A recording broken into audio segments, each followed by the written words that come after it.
Okay, let's unpack this. We're doing a deep dive today into something pretty unique. Right, it's about education, but with a twist. Exactly. How a school, Auxilium Convent School in Bandel, India, one with a really long history, is prepping its students for, well, the future. And we've got a source for this, right? Yep, the ACS Bandel Report 2024-25 final.pdf. It maps out this fascinating educational journey they're on. And it's interesting, a school founded way back in 1951 Yeah. isn't just, keeping pace. They're actively jumping into what people call Education 4.0. Education 4.0. So that's more personalized, tech-heavy, future-focused kind of learning. That's the idea.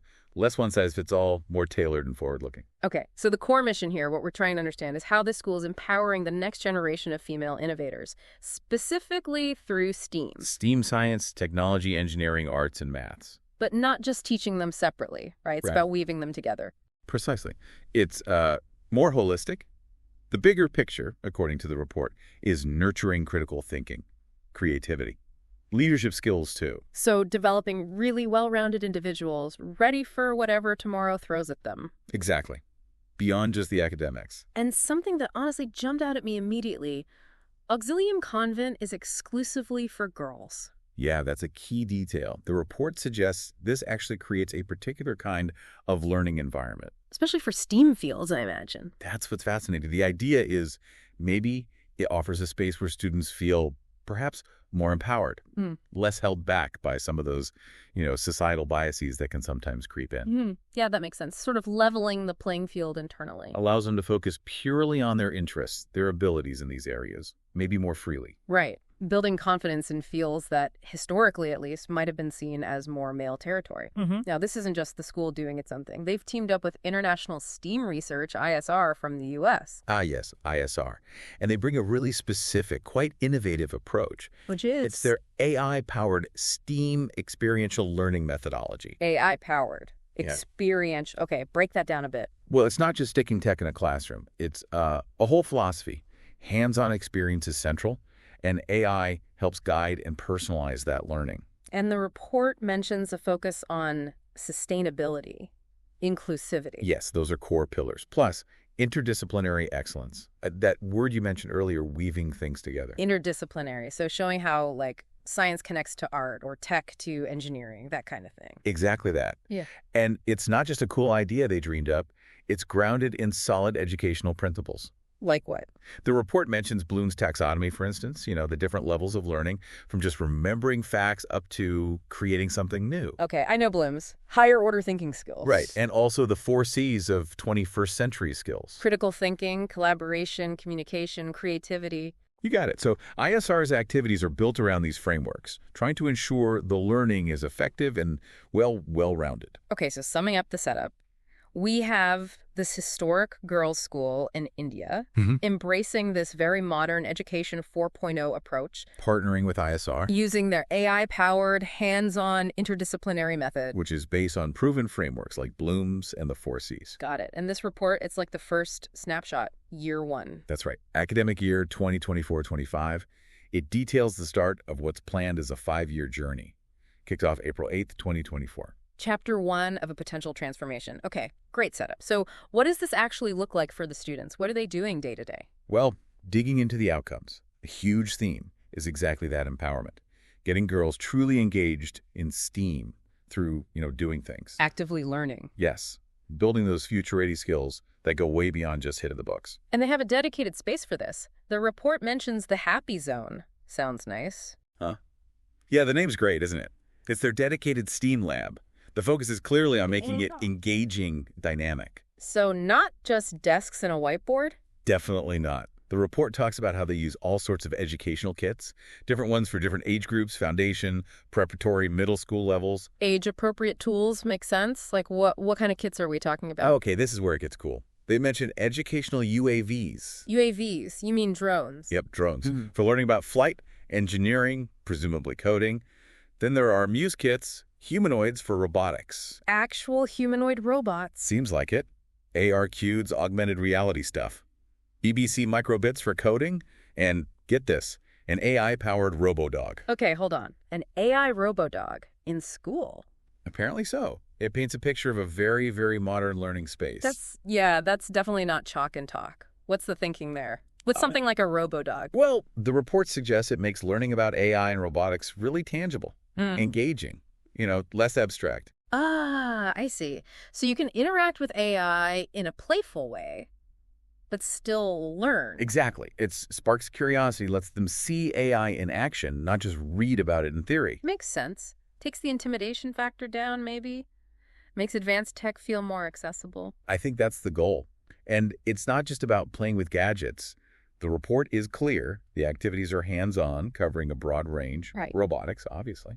But also entrepreneurship skills, different engineering fields, assistive technologies, thinking about tech that helps people, and AI, of course. Wow, that's quite a spread. Assistive tech is a really interesting inclusion. It is. Shows that connection to real-world impact, doesn't it? The aim seems to be a really holistic STEAM education. Let students explore, find their niche. So they're not just sitting back listening, they're building, solving problems, applying concepts. Absolutely, and apparently it's landing well. The report mentions really positive feedback. From who? Students? Parents? Both, actually. High levels of engagement reported, students enjoying learning more, and a sense that these, future-oriented skills are really developing. That's great to hear. Is it just general feedback, or are there specifics? Did students say what they learned? Oh, yeah. The report includes some specific examples from the students themselves, which really brings it to life. Like what? Give us a couple. Okay, so one thing mentioned was students learning how to build a working drone prototype. Seriously, middle schoolers building drone prototypes. That's what it says. Pretty impressive.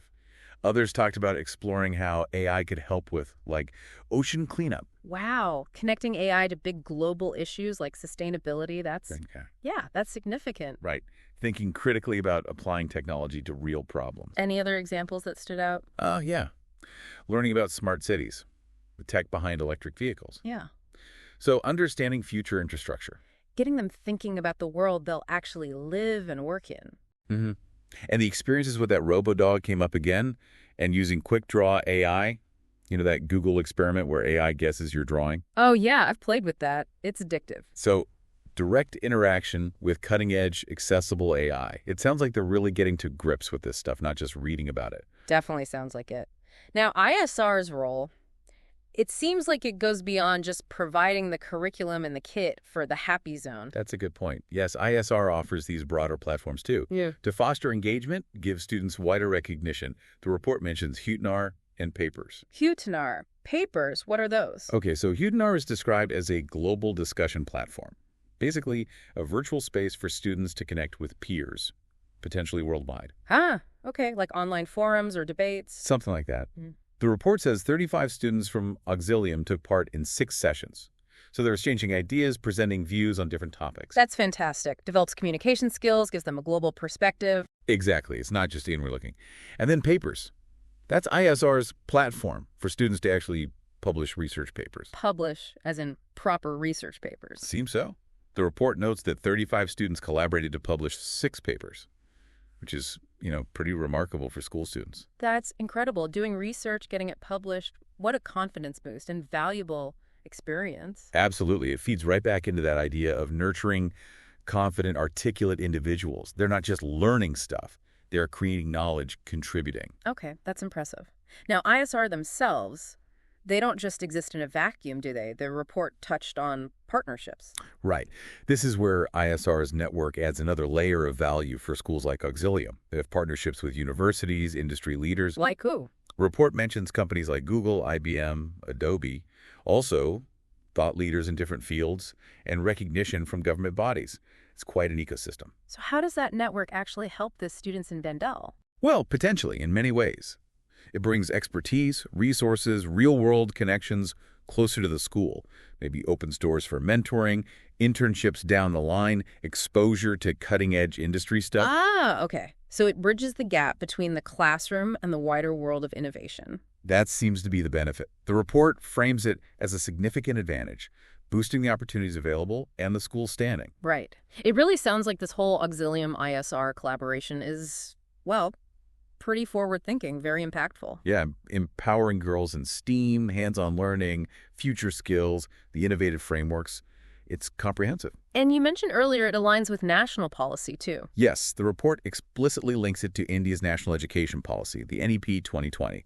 That policy strongly pushes for experiential learning, interdisciplinary approaches. And So this fits right in. okay, so just to kind of pull the threads together, we've got the Happy Zone lab, The engaging space. the cool kits like drones and robo-dogs tailored for different ages. The wide range of activities, robotics, AI, engineering, even entrepreneurship. And the really positive feedback indicating it's working, kids are engaged, parents are happy. And those concrete examples of learning, building drone prototypes, AI for ocean cleanup, understanding smart cities, it makes it feel very real. Yeah, not just abstract theory, plus the global stuff, Houghton our discussions, publishing research papers on the Papers platform. Giving them real-world experience and recognition. And underpinning it all, those strategic partnerships ISR brings, connecting the school to universities, big tech companies. Right, broadening the horizons significantly. It really paints a picture of education stepping outside traditional boxes, embracing the future, you know? It really does. It underlines how powerful education can be when it connects directly to the real world, to future tech. Kind of makes you wonder, doesn't it? Wonder what? Just stoned around. When learning moves beyond memorizing facts, when it empowers students to actively explore, create, contribute, what kind of innovators, what kind of leaders are going to emerge from that kind of environment? It's a pretty exciting thought.